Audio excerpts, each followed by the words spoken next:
we're going to come on next to Professor Soon Kwan Kim. Thank you for, again, the excellent work that you've done in Asia and also in Africa. For those who are not really familiar with your work has had a very, very profound impact on the continent.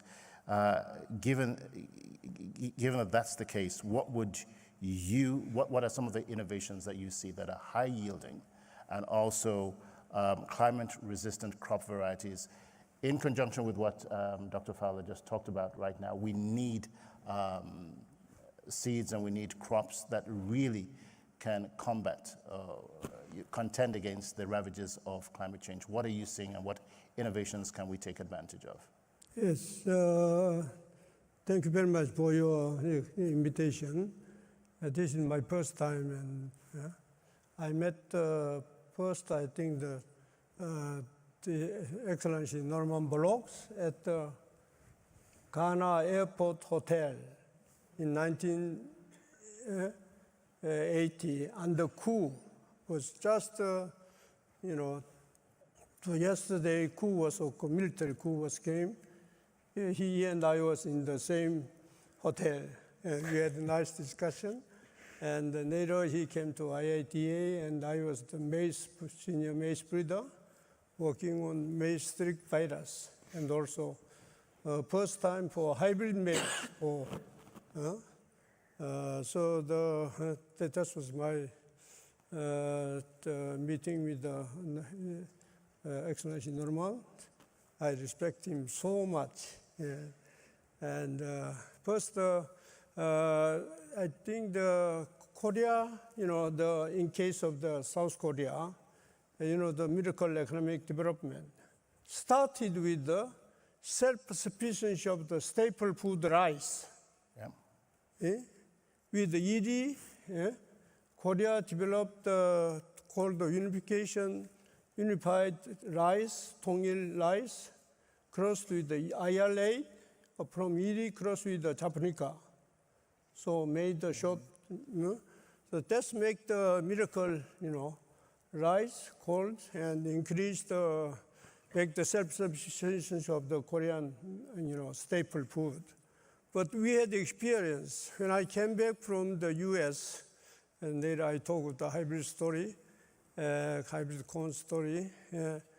ED and the Korean scientists tried to push the high resistance of the 3 rice variety of the 동일 is increased about 50% more yield, but high resistant to rice blast by single gene. I told them, if this one will not broken down in 5 years, you can cut my 5 fingers. My boss was very upset. We nearly want to push the rice, and even I had a big argument of Bichel, even the famous rice breeder at ED, and this was broken down in 3 years. So whenever you have rice or sorghum or millet or anything is with high resistance, green, administratively like the green one, green beautiful one, but that single gene, there are no guarantee for stability and durability. All of your, particularly administrator, I nearly want to tell you that must be quantitative, several genes. Don't try to control 100%. Like the maize striga, they consider Africa belong to them.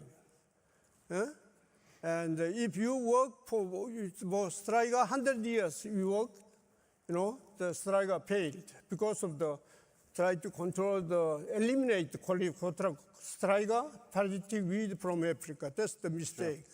Yeah. In case of rice, Korea has now, it had problem with produce too much rice, and we are helping, the African countries called the K rice belt. So Professor, yeah. given South Korea's success with rice, which again they've exported very successfully to Africa, but I'll also like to reference what I would call the amazing Yes.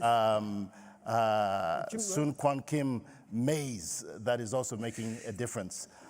Rice and maize.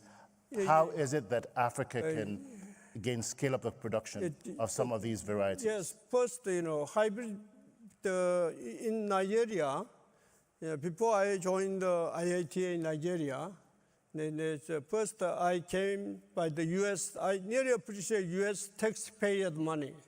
U.S. people's money to brought me at the East West Center and studied University of Hawaii and University of Illinois. To put this, the 1970, single cross hybrid maize. In our textbook, single cross cannot be used as a seed. So I came and all, U.S. produced the single cross hybrid maize. So I tried to challenge to bring this one to Asia. Even my professor first time said, it's impossible for developing world. I said, I'm the poor farmer's boy. Yeah? I will try. Either I die or I cried so much after I see the beautiful maize in Ames, Iowa, in the Champaign-Urbana. Beautiful, hybrid maize, single cross. So my professor, University of Illinois, Dr. Art Hooker, University of Hawaii is Dr. Jim Brubaker, the famous, both are friends of the Norman Borlaug. And so I tried to finish my PhD, master's and PhD, 3 years and 3 months, although US government offered me 4-year scholarship. I have to return to Korea because I learned the technology. Pioneer offered me $3,000 salary per month. I went to Korea as a US PhD, $48 per month. I went to Korea. I nearly struggled. Nobody supported my ideas. I said, I saw this one in US. Why, we cannot do this one in South Korea? So, but I finally succeed to the single cross hybrid maize to adopt, to be produced in South Korea. So the President Park, our president ordered me to go to Hawaii and to multiply the seed during the So when I returned with the 16 tons of seed to return to Korea, they said, our minister said, this is impossible. Nobody support, even international centers. Nobody, no professors in Korea support your idea. I said, if I fail this, I will go to jail 10 years.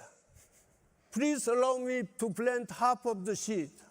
So we planted, and nearly that was the single cross success in Asia. So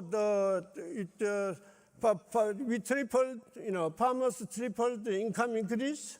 So I transport that technology through the escape to Asian countries, India, China, Thailand. India, Thailand was so opposed of this idea. So, but IITA called me and I went over there. In IITA, we had the maize streak virus, CGIR activity. My major work is the maize streak virus, striga, and the hybrid. Nigerian government support, make this success of the hybrid development. Even nobody supported the hybrid. Minister and the chairman of the selection committee, Abiola, came to us. Why only US, South Africa, Zimbabwe grow the hybrid? Why Nigeria can? I said, if you give research fund, I'll do. So can you promise to develop within 3 months, 3 years? Say yes. If I cannot succeed, you can cut my neck. So US, Nigerian government. Prof, I think you're really upping the ante every single time. First of all, it was either you try or you die. And then it's your neck and your hand. I'm getting really concerned. That's the way, but I want to mention Dr. Adesina and President Obasanjo nearly helped to succeed this hybrid maize, first formation of first seed company in West Africa. I want to ask you the privatization of the seed is very, very important. If you give everything free to farmers, you will spoil the farmer. You must sell. Farmers, small-scale farmers, they have to feel they are the small business person. They can produce more, grains or more food. They sell and increase income and educate their children. That's the important. So that's way, I think maize and rice has a comparative advantage for Africa to compete with to the world, even U.S. U.S. most GMO. In Africa, if you are doing the healthy maize without chemical use, I think that you can compete, but you must have the trading, industrial, development of the food, not just the self-sufficiency. Absolutely. That's the way I think the Africa. I like the title bold measure. Should be bold measure. This can, I think, we can revolutionize the food production in Africa. Thank you very much, Professor.